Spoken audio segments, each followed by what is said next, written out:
Welcome to the Genius Factory. Enjoy the video. You start by verifying your Android version and vendor skin because features differ. Once done, install a lightweight launcher and an iOS-style status bar app from the Play Store. You must grant notification access, overlay, and accessibility permissions when prompted so the emulator can draw over apps and read notifications. Make sure battery optimization is disabled for these apps to avoid being killed. If your device supports third-party themes, enable them now, otherwise proceed with the app-based approach immediately. You open the status bar app and select the iPhone layout, choosing an icon pack that matches iOS glyphs.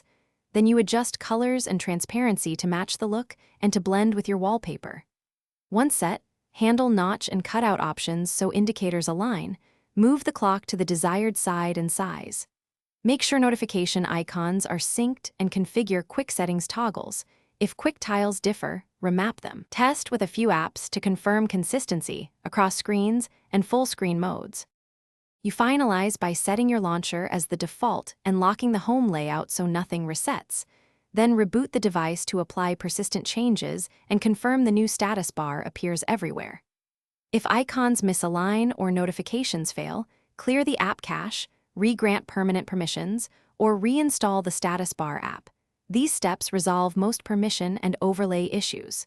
If you have root, you can achieve deeper theming by patching the system status bar APK.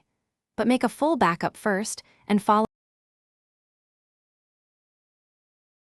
Thanks for watching. If you found this helpful, don't forget to like and subscribe.